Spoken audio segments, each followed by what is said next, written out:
동영상을 시청해주시는 시청자 여러분, 한 주간도 평안하셨는지요? 오늘은 26년 3월 1일 주일입니다. 오늘도 찬송과 기도로 예배를 드립니다. 자, 오늘 찬송은 585장, 통일 찬송가 384장, 내 주는 강한 성이요입니다. 자, 시작합니다. 내 주는 강한 성이요 방패와 병기 되시니 근환란에서 우리를 구하여 내시리로다. 원수 마귀는 이때도 입을 써 모략과 권세로 무기를 삼으니 천하에 누가 당하랴. 내 입만 의지할 때는 패할 수밖에 없도다.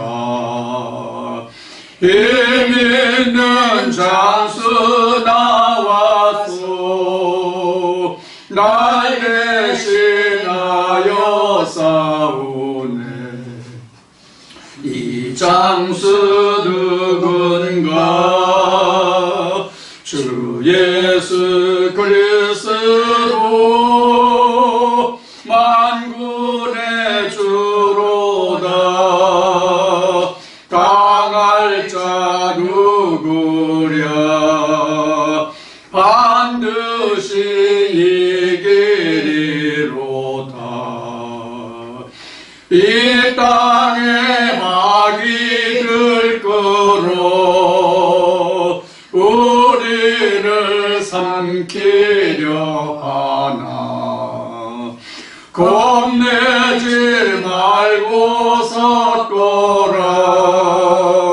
진리로 이기리로다. 진적과 재물과 명예와 생명을 다 빼앗긴데도 진리는 살아서 그 나라 영원하리라.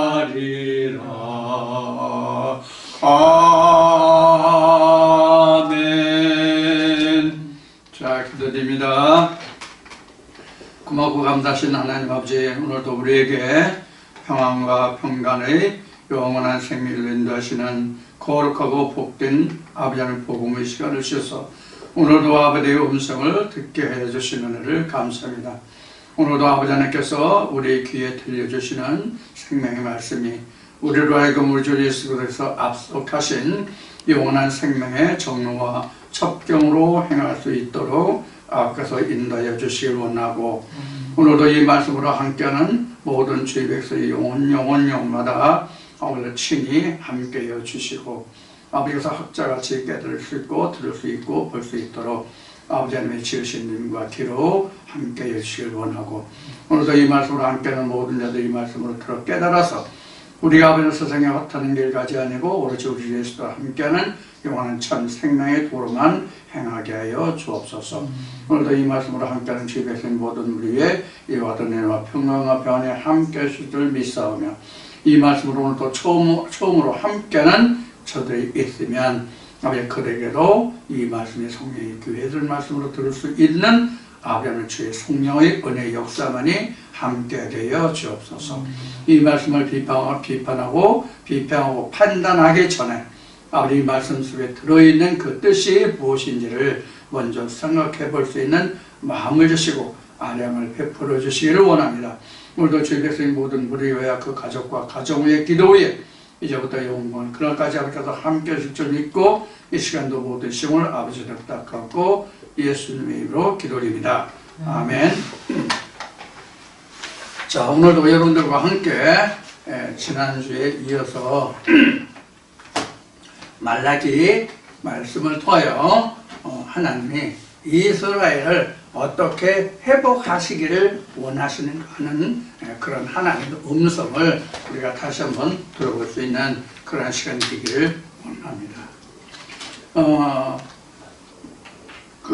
에람댁에 제가 기존 신학자들과 목회자들에 대해서 언급을 많이 하고 있는데, 이렇게 제가 신학계를 언급하는 것은 이미 여러분들에게 말씀을 드렸지만, 제가 그들보다 나은 것이 있어서 그들을 말하고 이야기하는 것이 아닙니다. 비판하는 것이 아닙니다.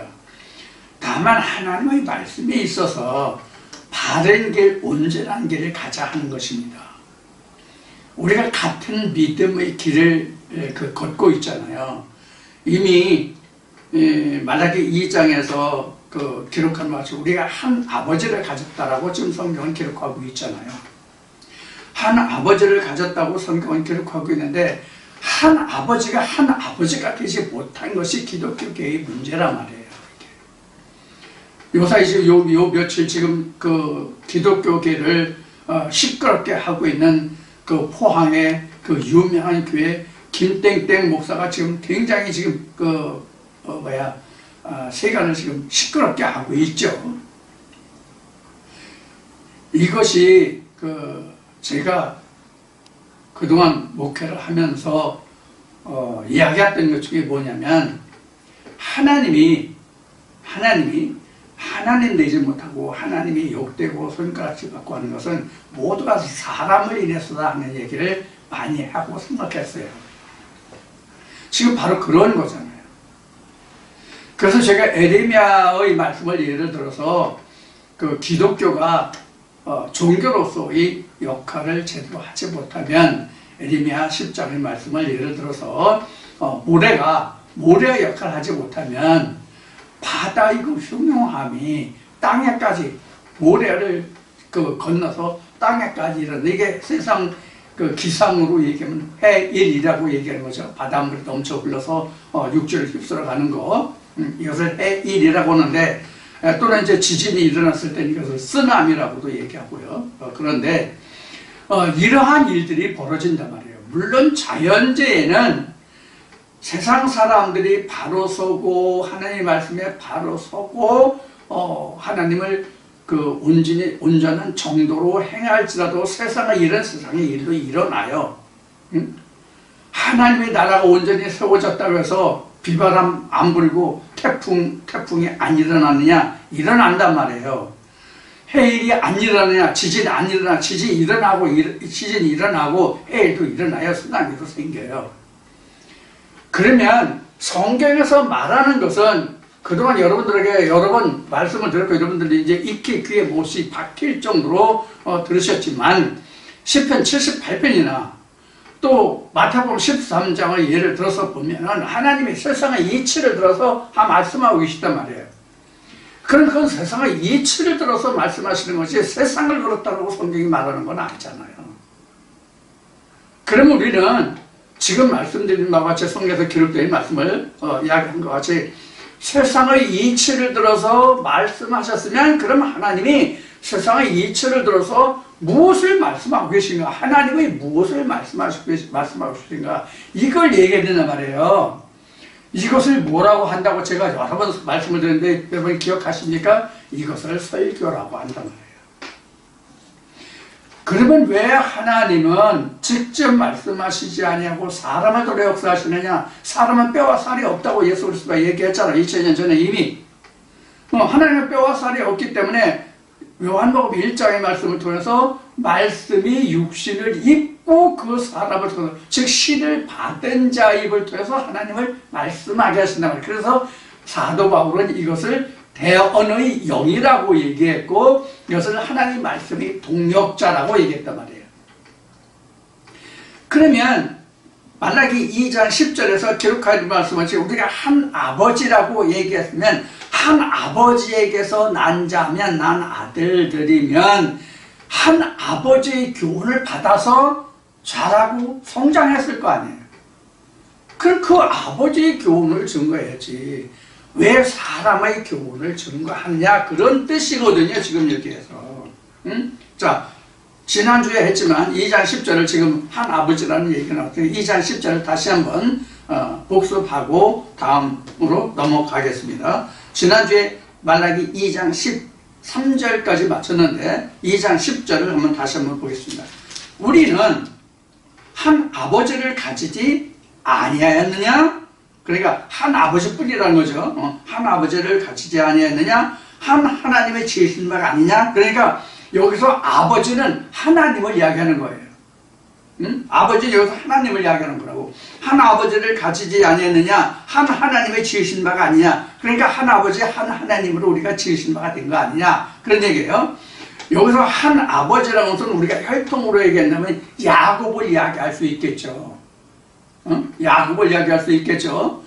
그러나 그 아들들이 한 아비를 가졌다고 하는 그 이야기를 한 것이 아니라 그들을 지으시고 그들을 하나님의 백성으로 붙들어 주시는 이는 누구예요? 하나님이시잖아요.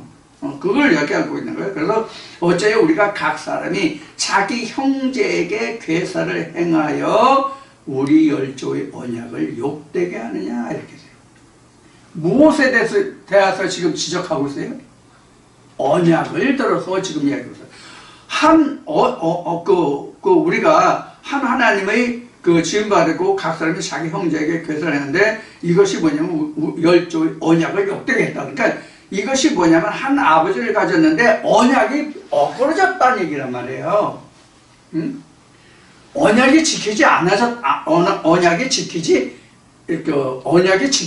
않았다는 얘기예요. 그것이 앞에 지금 2장 10절을 보고 있지만 그것이 앞에 레위는 제사장인데 제사장이 하나님의 생명과 평강을 가져야 되겠고 하나님의 지식을 가져야 되는데 그것을 너희가 버렸다는 얘기잖아요.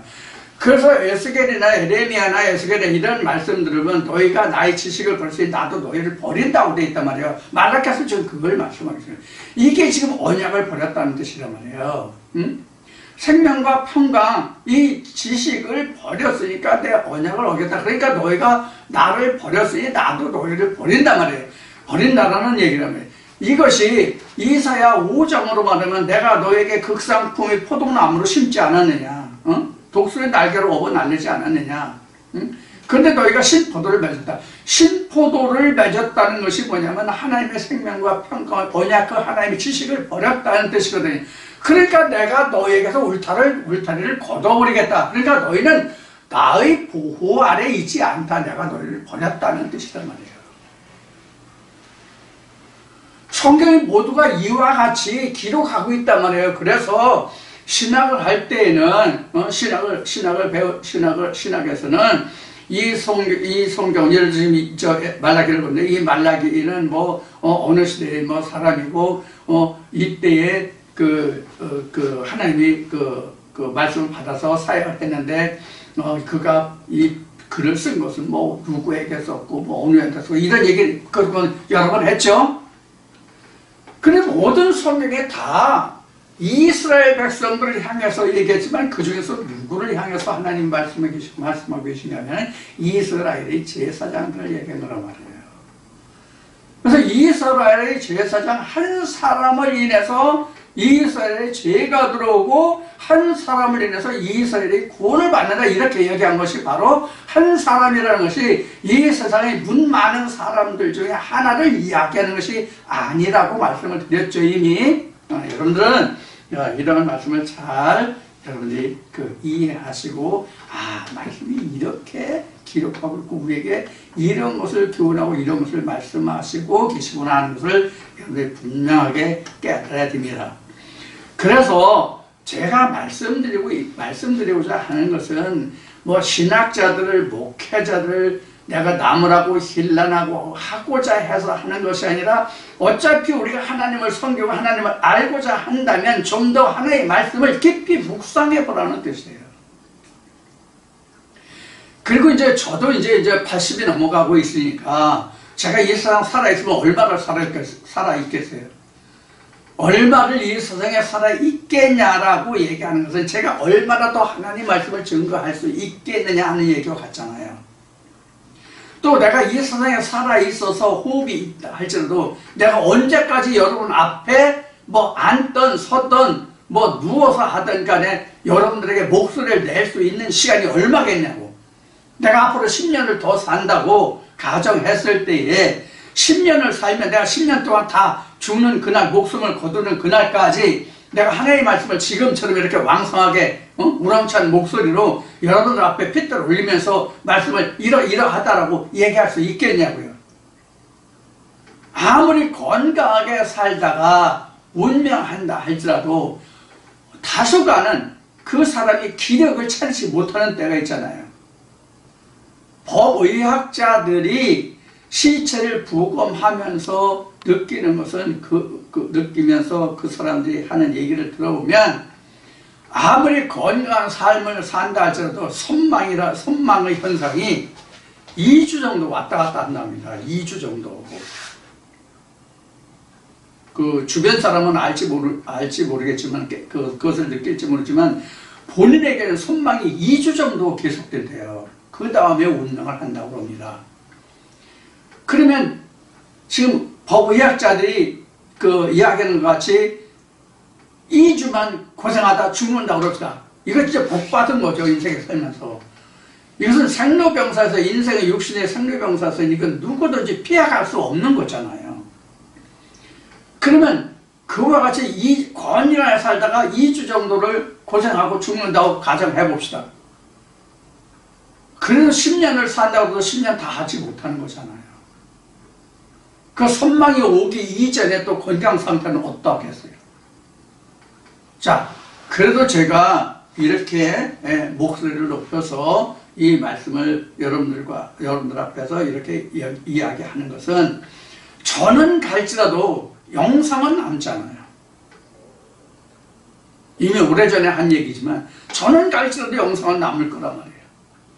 또 제가 가더라도 누군가가 이 영상을 관리하고 또 그 말씀을 보탠다면 하나님 복음은 영원히 있단 말이에요. 그래서 히브리서에 기록된 말씀과 같이 우리 믿음의 선진들이 누구를 위해서 이 복음을 연구하고 공부했느냐, 이 말씀을 상고했느냐, 자기 자신을 위해서냐, 그 누구를 위해서냐, 아니다, 자기 자신을 위해서가 아니라 전혀 우리를, 현재 이 시대에 살고 있는 우리를 위해서 하는 것이라고 히브리 기자는 기록하고 있어요. 그래서 오늘날 이 말씀을 우리가 보고 있는 거잖아요. 똑같아요. 똑같다고. 자, 그런 의미에서 이야기하는 거니까 여러분들 전혀 오해 없으시기 바라고요. 이렇게 오늘 말씀드리는 것은 이런 이야기들을 해요. 아, 너는 그걸 다 알아서 넌 다 알아서 이야기하는 것이 이야기한다. 이런 이야기를 해요. 어느 목사치고 자기가 모르고 이야기한다고 하는 사람이 있습니까? 어느 학교 선생이 교사나 교수가 자기가 담당하고 있는 과목에 대해서 자기가 가르치는 것에 대해서 모르고 한다는 사람이 있습니까? 다 안다는 전제하에 하는 거예요. 자기가 당장 암기해서 알지 못하는 것을 당장 암기해서 가르칠지라도 자기는 모르기 때문에 나는 모르는데 이러하다라고 이야기하는 사람이 있느냐고 없어요. 다 안다고 가정하고 얘기하는 거예요. 그런 전제하에. 그럼 어떻게 하느냐? 제가 늘 기도할 때 이야기하는 것 중에 하나가 하나님이 내게 주신 말씀의 경륜을 조차, 이런 얘기 혹시 들어보셨는지 모르겠는데 성경에 있어요. 하나님이 내게 주신 그 말씀의 경륜을 조차 하는 것이거든요. 그래서 신학을 했을 때는 신학을 바탕으로 거기서 배운 것을 바탕으로 해서 성경을 아우러서 같이 이야기하는 거란 말이에요. 그런데 성경의 모든 선지자들은 세상에 배움이 없고 하나님께로부터 직접 받은 자들이잖아요. 예수가 말한 것 같이 하나님이 말씀으로 거룩하게 하사, 이런 말씀이 나오죠. 하나님의 나를 말씀으로 거룩하게 하사 내가 세상을 구원받아서 내가 하나님께로 왔다라고 하는 말을 너희가 왜 참남하다고 하느냐, 왜 기이하게 하느냐, 이제 이런 얘기가 이제 복음서에 기록이 되는데 바로 그런 거란 말이에요. 그래서 성경에는 배운 자는 자기가 배운 것으로 말하고 받은 자는 받은 것으로 말한다고 성경 기록하고 있는 거예요. 문구는 똑같지 않습니다. 단어는 글자는 똑같지 않지만 의미가 그렇단 말이에요. 그래서 하나님의 말씀을 증거하는 자들이나 세상의 지식을 전하는 자들 모두가 다 자기가 모른다고 하고 전하는 사람은 없다.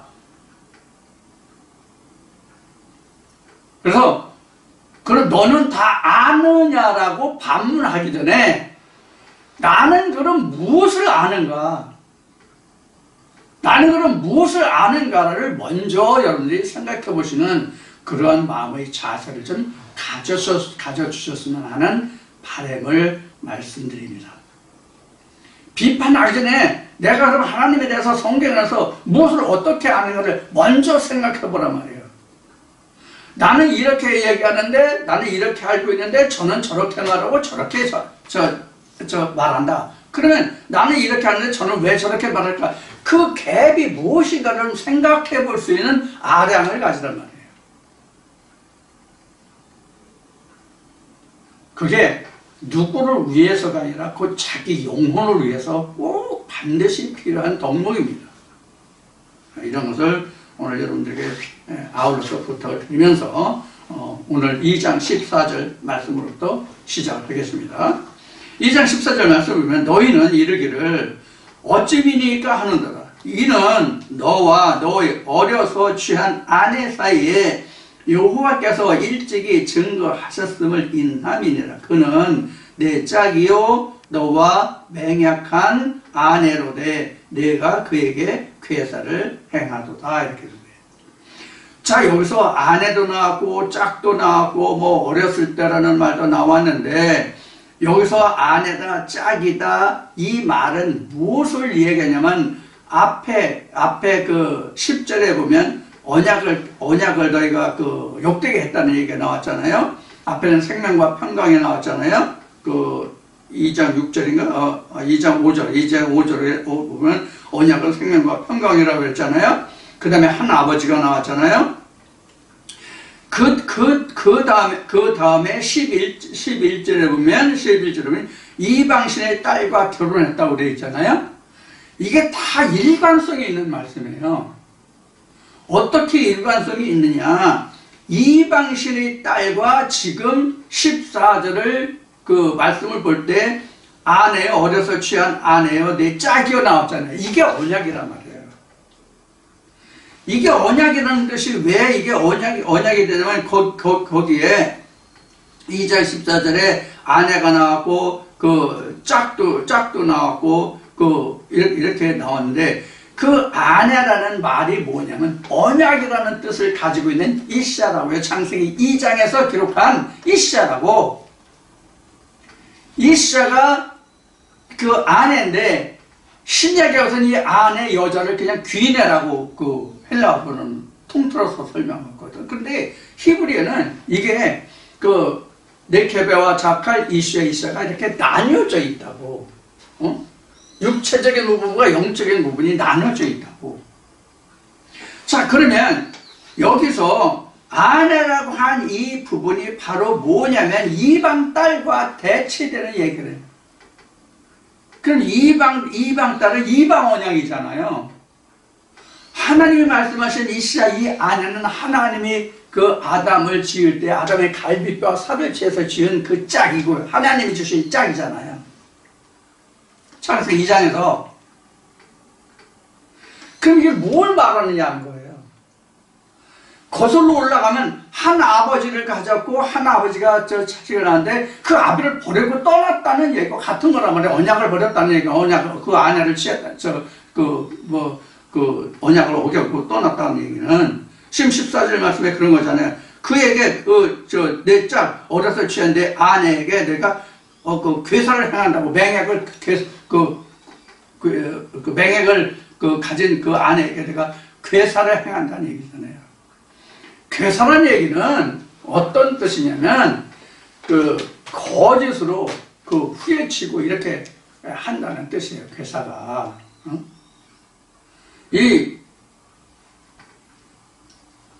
그 하나님이 우리에게 주신 것은 성경에서 지금 이 여자라는 이야기가 많이 나오는데, 여기도 지금 그 아내도 나왔고, 어려서 취한 아내도 나왔고, 그 짝도 나왔잖아요. 그 모든 것이 우리가 그 하나님과의 아니라 하나님과 인간과의 그 쌍방의 관계를 설명하고 있는 거거든요. 그러면 하나님이 우리 인간을 그 함께 하실 때는 그냥 우리 육체와 그냥 함께 하시는 것이 아니라, 육체와 함께 한다면 우리가 뭐와 같으냐면 세상의 남자와 여자가 들어서 함께하는 그러한 육체적인 언약이고 육체적인 결합을 이야기하는 것이 되겠죠. 그러나 하나님이 우리에게 아내라고 하는 뜻은 우리 육체를 아내로 삼는다는 것이 아니라 하나님의 말씀의 짝을 찾았다는 얘기거든요. 그럼 하나님의 말씀의 짝이 뭐냐? 다시 창세기로 거슬러 올라가야 되죠. 창세기 2장에 하나님이 흙으로 산을 만들고 그 코에 뭐를 넣었어요? 생기를 넣었다고 그랬잖아요. 그 생기 중에서 생명을 낳는 말씀이 뭐냐면 이시야 언약이라고. 이게 사도 바울이 갈라디아 교회에서 갈라디아서 4장에 자세하게 기록하고 있잖아요. 그래서 성경은 여자가 그냥 우리가 성별을 얘기하는, 섹스를 얘기하는, 남녀를 얘기하는, 그 섹스를 얘기하는 남자와 여자가 아니라고, 맨 앤 woman이 아니라고.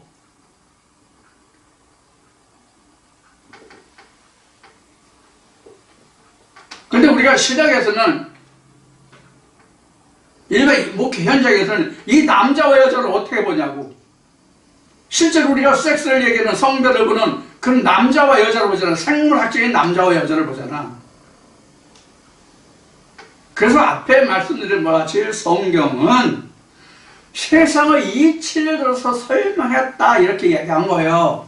제 얘기가 아니라 성경에 그렇게 기록되어 있단 말이에요.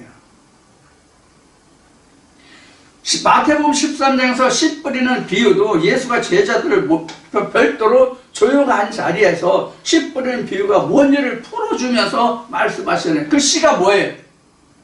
그 씨가 뭐예요? 남자의 정자예요? 남자의 정자가 씨냐고 성경에서 말하는 씨가 하나님의 말씀의 씨, 예수 그리스도를 말하는 거잖아요. 여기서 그 언약이라는 것이, 여자라고 하는 것이 바로 그런 의미를 가지고 있단 말이에요. 그 언약을 버렸단 말이에요. 예수 그리스도를 낳을 수 있는 그 언약의 생명과 평강의 하나님의 지식을 너희가 버렸다. 한 아버지를 가졌는데 너희가 이것을 버렸다, 그 얘기란 말이에요. 그래서 이 말씀의 시작이, 말라기의 말씀의 시작이 뭐에서부터 시작했어요? 헌물에서부터 시작했잖아. 말라기 1장에서 헌물에서 너희가 나에게 더러운 똥과 같은 그런 것을 드린다고, 썩은 것을 드린다고 하면 그런 말씀에서부터 시작했잖아. 그게 바로 뭐냐면 그 1장에서 너희 가운데 수컷인데 이게 바로 언약이란 말이에요. 씨란 말이에요. 씨. 이미 말씀드렸죠. 그래서 말라기에서는 일관되게 지금 말씀을 증거해가고 있어요. 말라기는 물론 하나님이 계시를 줘서 하나님이 이 말씀을 이스라엘 백성들에게 증거하게 하신 것이고, 이것을 이스라엘 제사장들 앞에 증거하게 하신 말씀이기 때문에 앞뒤가 틀릴 수가 없죠. 일관되게 말씀하시겠죠. 하나님의 신은. 하나님의 신은 그래서 거짓되지 않단 말이에요. 후회하지 않는단 말이에요.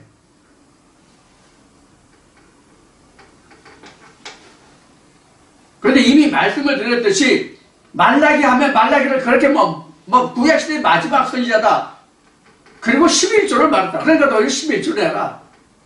11조 내야 복 받는다. 봐라. 11조 하면 넘치게 부어주지 않느냐고 묻지 않고 있냐. 이렇게 말씀하고 있잖아요. 그러니까 11조 내봐라. 너희 복 받아. 잘 먹고 잘 산다.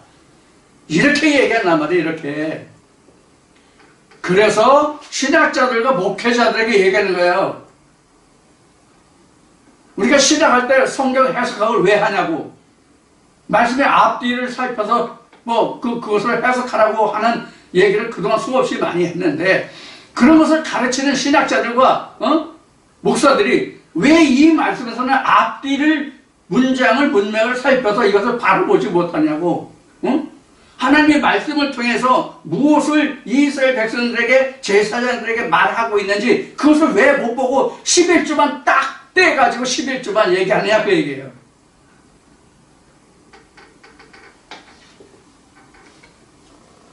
말라기 말씀을 시작하면서 말씀을 드렸듯이 11조에 관해서 제일 많이 봤어. 11조에 관해서 제일 많이 봤어. 그만큼 교회 다니는 사람들이 11조에 관심이 있다는 뜻이거든. 그래서 11조를 물질로 하든 뭐로 하든지 간에 11조가 뭐다라는 것을 알고 그것만 바르게 알아도 엄청난 하나님의 복을 받은 자라는 얘기를 내가 이미 했거든요. 이거 하나만 알아도.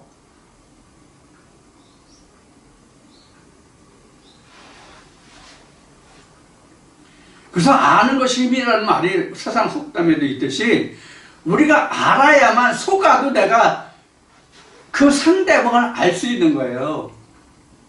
내가 알면 상대방의 그 술수를 다 들여다볼 수 있는 거거든요. 손자병법으로 얘기하면 지피지기잖아요. 지피지기면 백전불태란 말이에요. 그래서 우리가 하나님 아는 지식이 그래서 우리가 중요하다 하는 것을 말씀을 드리는 거예요. 그래서 여기서 그 내 짝이다, 그 아내다 하는 것이 바로 그 육신을 두고 얘기하는 것이 아니라 하나님의 언약의 말씀을 두고 얘기하는 거예요.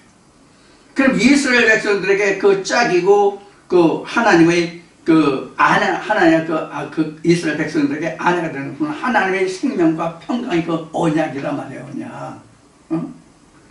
이방의 아내를 얻어서 이방의 자식을 낳는 것이 하나님의 언약이 아니란 말이에요. 그래서 14절에 기록한 어려서 취한 아내라는 것은 바로 그 11절에서 기록하고 있는 이방신의 딸과 결혼했다는 말씀과 대구되는 말씀이란 말이에요. 자, 이제 14절 정도 하고요. 15절 말씀 보면 여호와는 영이 유유하실지라도 오직 하나를 짓지 아니하셨느냐. 어찌하여 하나만 지으셨느냐? 이는 경건한 자손을 얻고자 하심이니라. 그러므로 내 심령을 삼가 지켜 어려서 취한 아내에게 괴사를 행하지 말지니라. 자, 여기서 보면 영이 유유하실지라도, 즉 영이 많이 있을지라도 그런 뜻이에요. 하나님께는 영이 유유하실지라도 이 영이 창세기 1장 1절에 창세기 1장 1절이 아니라 창세기 1장 2절에 기록한 하나님의 신은 그래서 그 단어가 하나님의 신이 루아흐인데 이게 루아흐입니다. 여기서 하나님의 영이 루아흐예요. 이것이 요한복음 1장 가면은 이 루아흐가 뭐냐면 예수가 하나님을 얘기하는 거예요.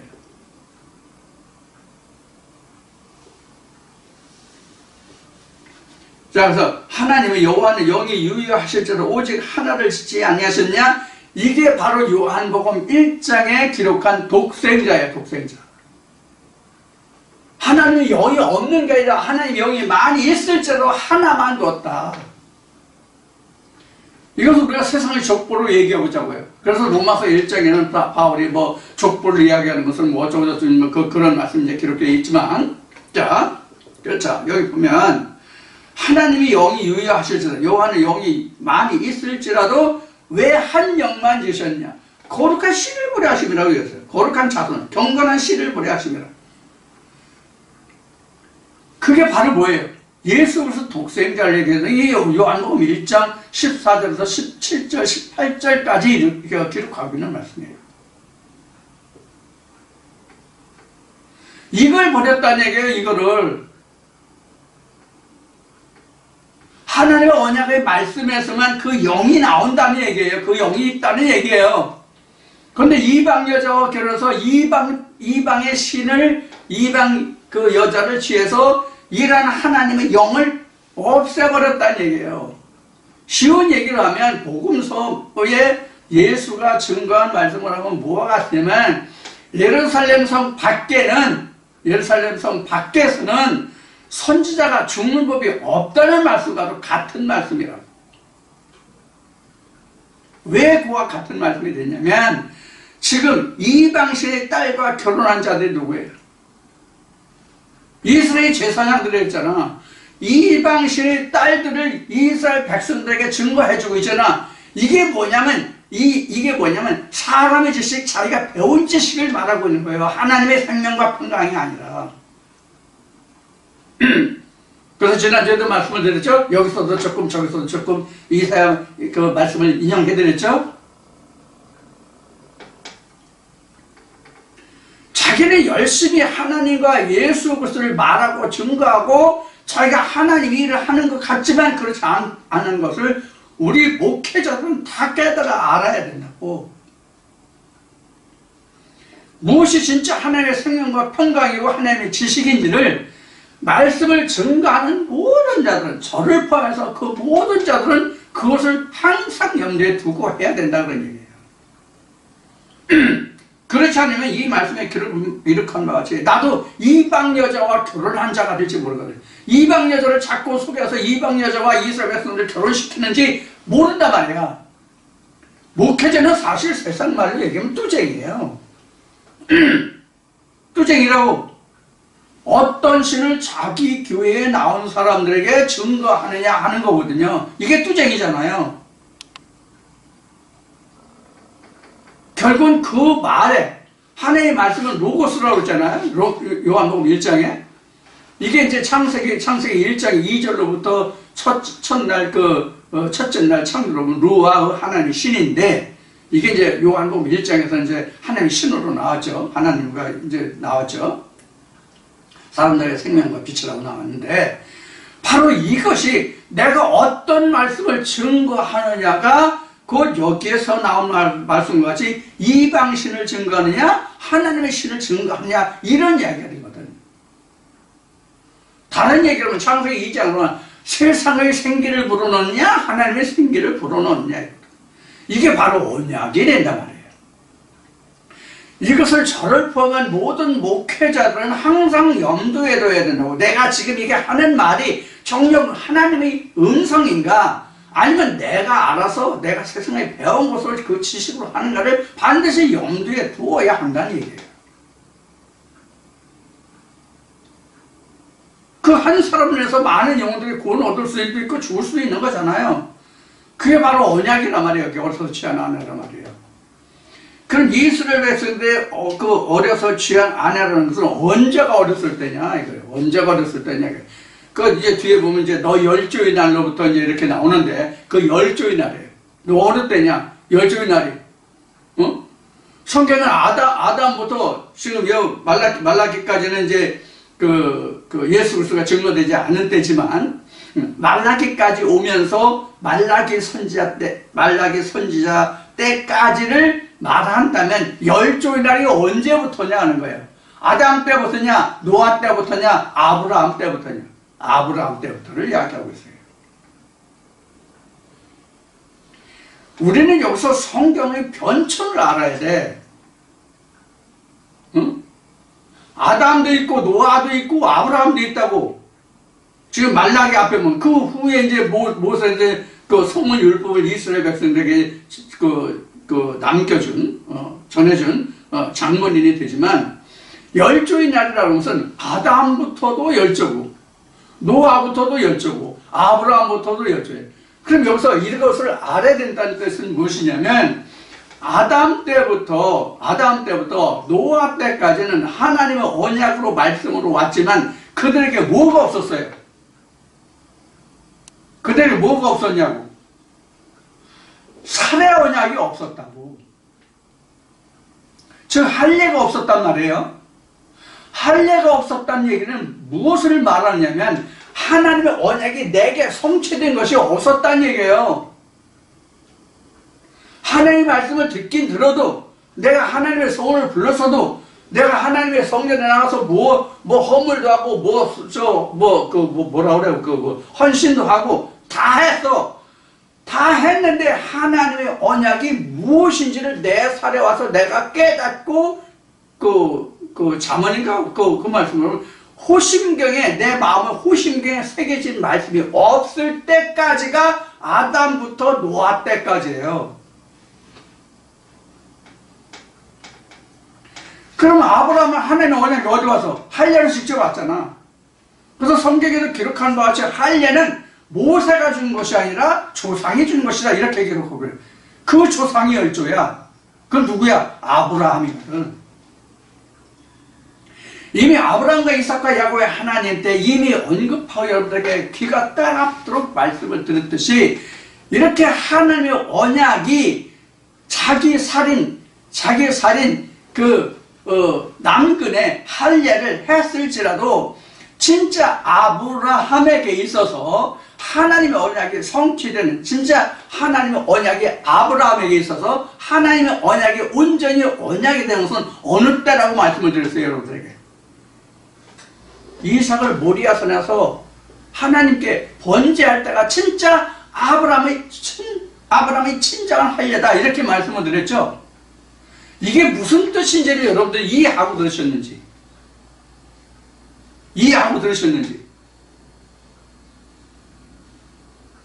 이걸 완성이라고, 하나님 언약의 완성이라고. 이게 8일이라고.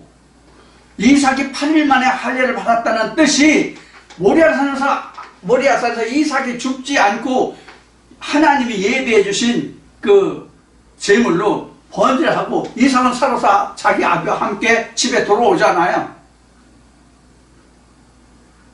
이게 진짜 살의 언약이야. 하나님의 언약의 성취라고.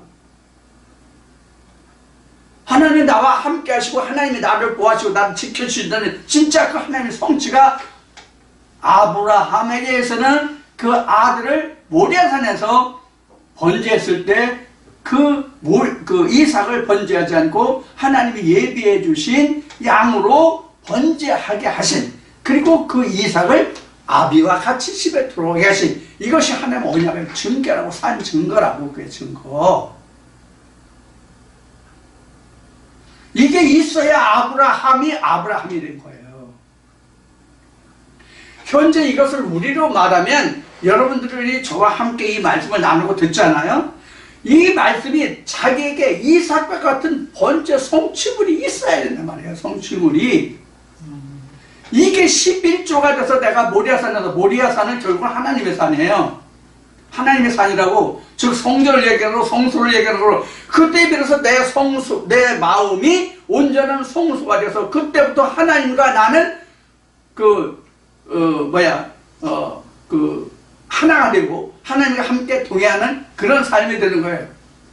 창세기 보면 에녹이 하나님과 함께 300년을 동행했다는 말씀이 나오는데 바로 그거예요. 이게 지금 그런 의미라고. 지금 영이라는 게, 한 영이라는 게, 한 영이 아브라함으로 봐서는 이삭이라고. 이삭. 하나님의 첫 증거가 이루어지는, 성취되는 그것이 아브라함에게서는 이삭이잖아요. 우리에서 이삭이라고. 그 이삭이, 그래서 오늘 신약에서는 성경에서 전체를 들어서 이 이삭이라는 의미가 바로 뭐냐면 첫 이삭, 예수 그리스도를 말하고 있다라고 얘기하는 거예요. 그래서 한 영이라고 얘기한 거예요.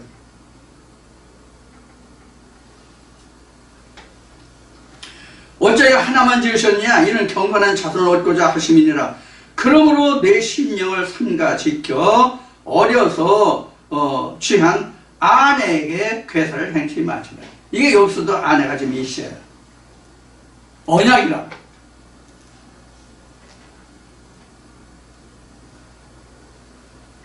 이 말씀을 보면 일부 신학자들은, 목회자들은 또 아내에게, 당신들 여러분들 마누라한테, 아내한테 잘하십시오, 이렇게 이야기할지 모르겠지만 이게 그런 뜻이 아니라고.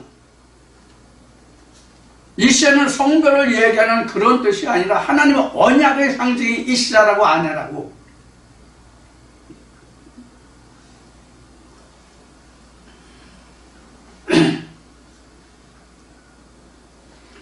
자, 15절까지 봤죠? 16절 보겠습니다. 16절 보겠습니다. 이스라엘의 하나님 여호와가 이르노라. 나는 이혼하는 것과 학대로 옷을 가리우는 자를 미워하노라. 만군의 여호와의 말이나. 그러므로 너의 심령을 삼가 지켜 괴사를 행치 말지니라. 이렇게 16절에 기록하고 있어요. 여기서 이혼이라는 말이 나오는데, 이혼이라는 말은 뭐냐면 하나님의 언약을 버리고 하나님을 떠났다가 이혼해요. 그래서 하나님이 이스라엘 백성들에게 이혼 증서를 써줬느냐는 얘기를 하죠. 모세는 너에게 이혼 증서를 써줬으나 하나님은 그렇지 않다라는 말씀도 나오죠. 하나님 안에서는 이혼이라는 말이 없어요. 성경에서는 이혼이라는 말이 없다고. 성경에서는 이혼이라는 말이 없는데 실제로 성경에서 이혼이라는 말이 많이 나오죠. 그럼 성경에서 말하는 이혼이라는 뜻이 무엇인지를 우리가 좀 살펴보자고요. 이혼.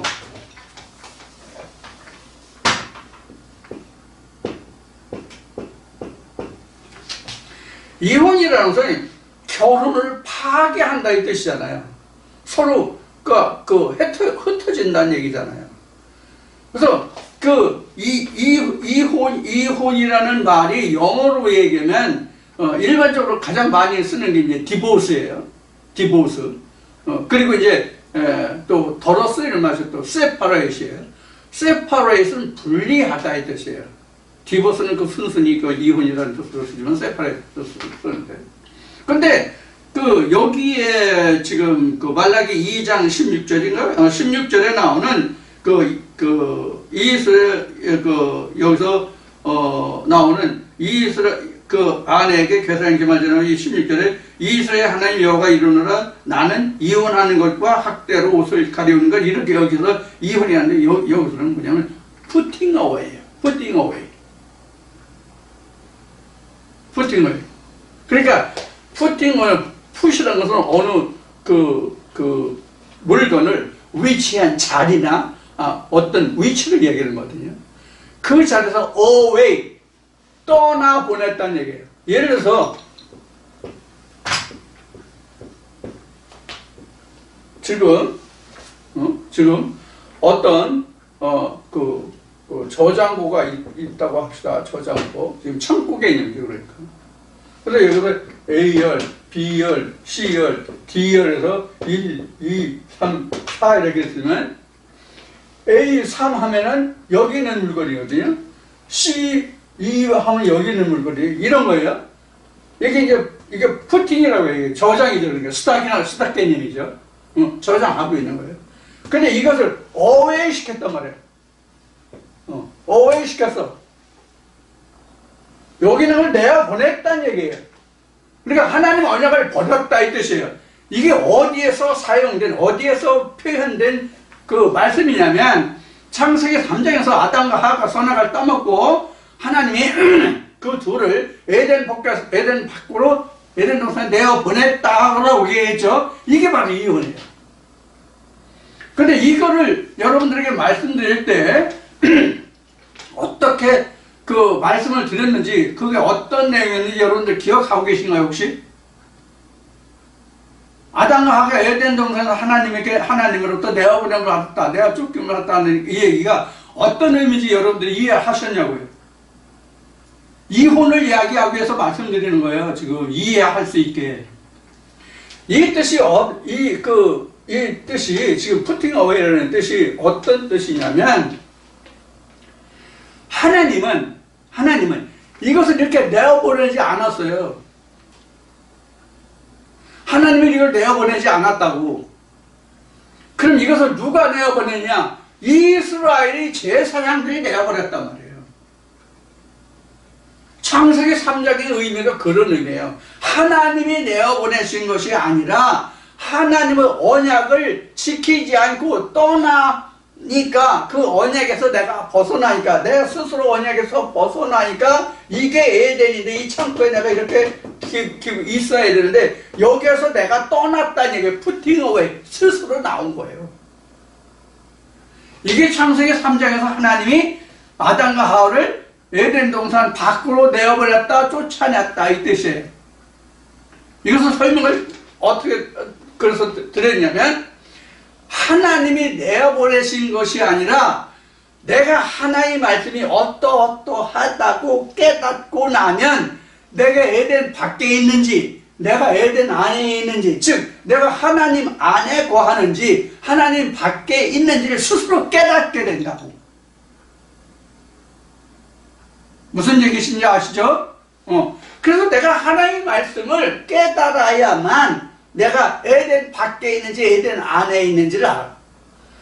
그 대신 말씀이, 하나님의 말씀이 이것을 나로 하여금 깨닫게 하는 것이지, 말씀이 나를 내어보내기도 하고 내가 그 말씀을 내가 들어가기도 하고 하는 게 아니라 말이야. 하나님이 하시는 게 아니라 말이에요. 다만 하나님은 그것을 알게 할 뿐이야, 깨닫게 할 뿐이야. 이거 무슨 뜻인지 이해하십니까? 하나님 나를 에덴 밖으로 내어보내고 하나님 나를 에덴 밖에서 끌어들이고 하는 것을 하나님이 자신이 하시지 않는단 말이에요. 무슨 뜻이냐? 내가 하나님의 말씀을 어떻게 깨닫느냐에 따라서 내가 밖에 있는지 안에 있는지를 알게 하시는 것뿐이라고. 그래서 성경은 너희가 하나님을 알 때 열심히 알라고 기록하고 있는 거란 말이에요. 여기도 그래서 이 언약을 하나님이 어려서 내가 주신 그 언약을 잊어버리지 말고 버리지 말라는 뜻이잖아요. 그리고 그게 곧 생명과 평강이고 그게 하나님의 지식이고 그게 이스라엘의 레위 족속이 가져갈 하나님의 덕목이라고 얘기하는 거잖아, 지금 말하기 2장에서. 근데 이스라엘 제사장들이 다 이걸 버렸단 말이야. 응?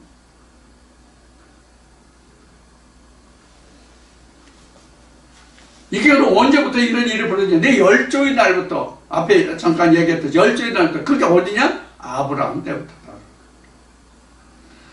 왜냐하면 하나님의 언약은 아브라함 때부터 있는 거거든. 사실 따지면, 엄격히 따지면 아담 때도 있었고 노아 때도 있었지만 그것이 직접 내 살의 언약은 아니었잖아요. 그러니까 대중적인 것에서 나 하나로 바뀌어지는 거야, 주체가. 이걸 생각하셔야 된다고. 쉬운 얘기를 이런 얘기야. 내가 지금 교회에 출석하잖아. 그럼 나는 대중 속의 하나야. 그 교회가 10명이든 1000명이든 만 명이든 대중 속에 내가 하나야. 근데 하나님 말씀을 듣고 들어서 깨닫고 알고 하다 보면 나중에는 어떻게 되냐면 하나님과 나와의 1대1 관계야. 무슨 뜻인지 이해하시겠어요? 1대1 관계야. 이 1대1 관계가 어디가 1대1 관계냐면 창세기 2장에서 창세기 2장 21절 보면 아담이 자기 갈비뼈를 뽑아서 자기 그 처인 아내를 짓게 되잖아요. 근데 그 말씀의 시작은 하나님이 아담이 독처하는 것이 좋지가 않아서 그 배필을 만들리라고 해서 만들잖아요.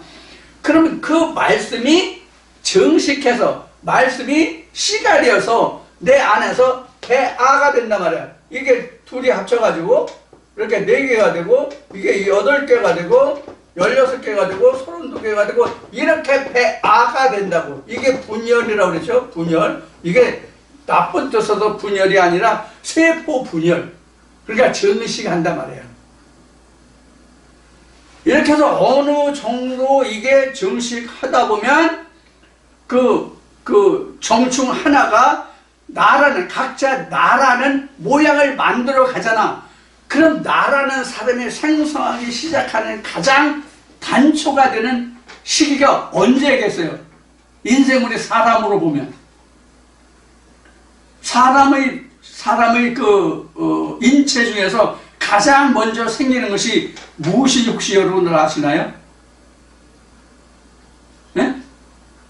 모태에서 어머니 자궁에서 나라는 사람이 만들어질 때 가장 먼저 생기는 기관이 뭔지 아시냐고.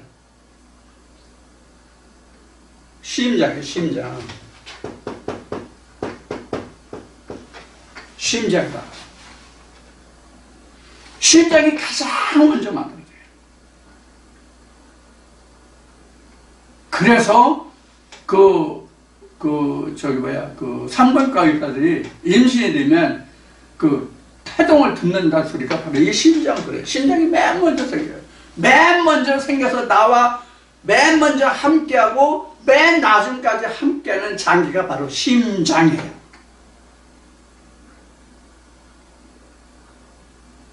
이게 성경에서는 언약이에요. 내가 심장이 뛰기까지는 나라는 존재가 형성이 안 된 거야. 말씀 안에서 똑같아. 하나님의 말씀으로 내가 심장이 생겼을 때 비로소 나는 하나님과 함께 호흡하는 자야. 그게 안에 이시야야. 그 단계가 생리학적으로 얘기하면 그렇단 말이에요.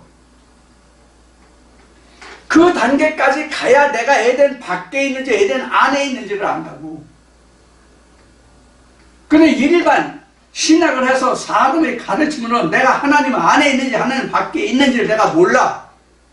목사가 얘기를, 주변 사람 얘기를 자기가 스스로 생각을, 나는 지금 하나님의 성을 부르니까 하나님을 믿으니까 뭐 헌금도 하고 주일성수도 하고 뭣도 하니까 내가 하나님 안에 있어. 이렇게 생각할 수는 있을지 모르지만 그거는 성경에 기록된 말씀대로 하면 네 생각과 내 생각이 달라. 그건 어디까지나 자기 생각일 뿐이야.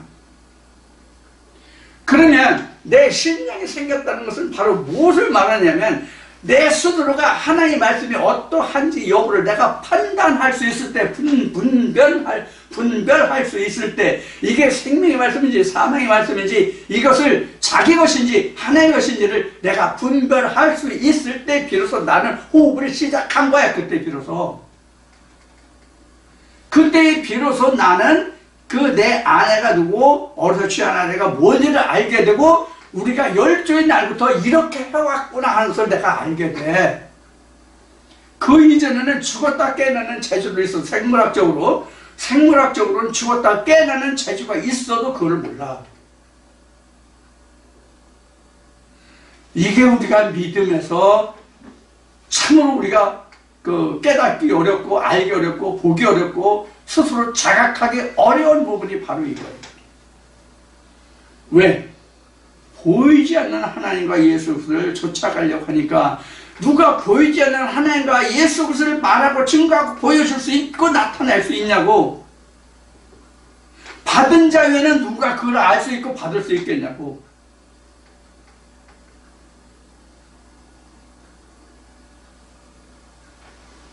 그런 이야기를 지금 하나님은 말라기를 통해서 11조를 통해서 이스라엘 백성이 하나님께 드리는 예물을 통해서 말씀하고 계신 거예요. 결론적으로 이 말라기 말씀의 결론적으로 얘기하면 너희가 썩을 것은 가져왔을 때, 즉 미나는 가져왔을지라도 하나님의 언약은 내게 가져오지 않았다는 뜻이거든요.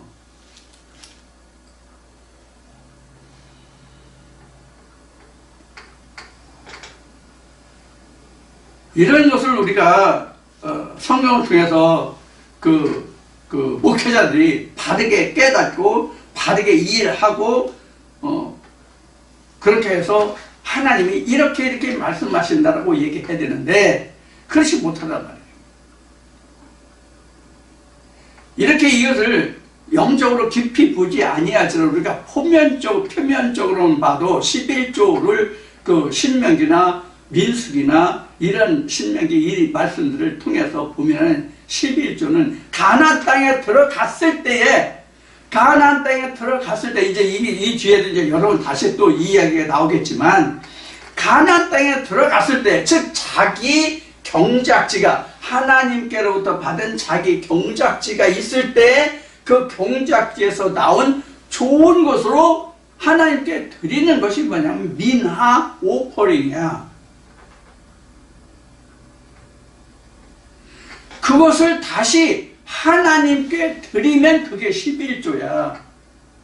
그러니까 정확하게 얘기하면 그 이스라엘 백성들의 11조는 고재물의 사실 11조가 되는 거라고.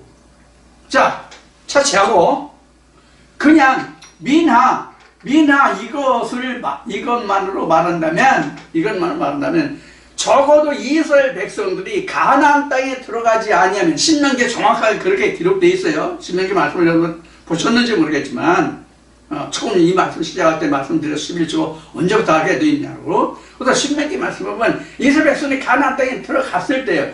그럼 가나안 땅에 들어갔을 때라는 것은 언제냐면 지금 말씀드린 바와 같이 이스라엘 백성들에게 자기 족속별로 형제들의 자기 족속별 12지파별로 그 땅을 분배받았을 때에 그때 그 땅에서 나는 토지 소산물의 10분의 1이거든. 그러면 지금 목회자들이 모든 교회의 목회자들이 그러면 그들을 자기 교회에 나오는 그들을 그럼 가나안 땅에 인도해 드렸냐고. 자, 가나안 땅에 인도했다고 그럽시다. 그럼 가나안 땅에 인도했으면 목사가 했냐고. 누가 했어요? 말씀이 한 거잖아. 즉 하나님이 한 거잖아. 그럼 거기서 난 게 뭐야? 이스라엘에서는 실제 땅을 줘서 지경을 줘서 그 땅에서 나는 토지의 소산이지만 현재 우리에게 가나안은 그런 세상에 눈에 보이는 이 땅덩어리 소일, 이 땅덩어리에 지경을 주는 게 아니잖아. 우리 마음의 땅을 주잖아. 그럼 마음의 땅을 인도한 것이 누구냐고. 하나님의 영이잖아. 여기 얘기한 하나님의 영이잖아. 여호와의 영이잖아. 그럼 그걸 더 소산했다는 건 영이지. 어떻게 썩을 오퍼링이냐고.